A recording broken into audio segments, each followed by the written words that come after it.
السلام عليكم ورحمة الله تعالى وبركاته.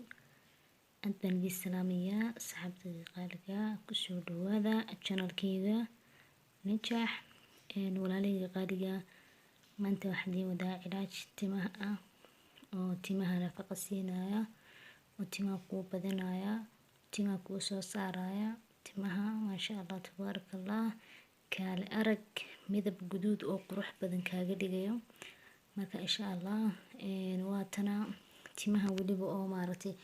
qafiifka ah oo maxay tibaa nafaqada ah oo jajabaya u roon kala araga waxa ay ka kooban tahay maanta nafaqada timaha 3 xabo oo kun ah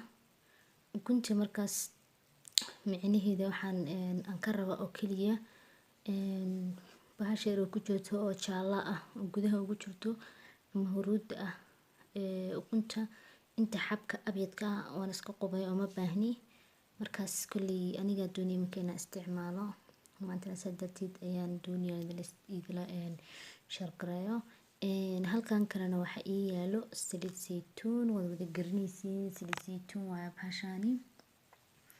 wad aragtiin matana ay saliid saytuun marka aad haysatid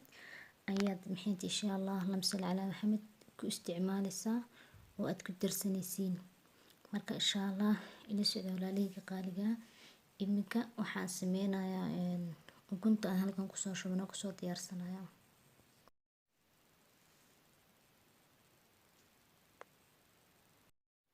Assalamu alaykum wa rahmatullahi wa barakatuh waa kana masuulimiyay sidaan u soo diyaariyay watana waxaan ku soo dirsay 3 xabo oo kunta ahayd oo jaal ahayd iyo saliidiisa isku soo baxday jeedin markaas wada qasaysa madaxaad marinaysa marka aad madaxa meersid madaxa dhan waa marinaysiin laatin ilaa cirib markaas waxaad sameynaysiin bacbad ku xirisiin bac markaad ku xirtiin waxaad sameynaysiin maxay tahay wax u diinaysa saacad marka diisina aad ka dhaqaysaa ma sha Allah timaha qaar arag bay noqonayaan waad ka yaabsaa usbuuciba hal mar ayaad marsanaysaa ma sha Allah tabarakallah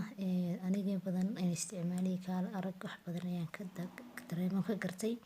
marka insha Allah saxaabtida qaaliga ila socda insha Allah hadad ka hesho videoga like saar subscribe sidoo kale saxaabtada la sii wadaag hadii jeclaysataan soo wadaan faarahan oo kale insha Allah commentiga fariin igu soo reeba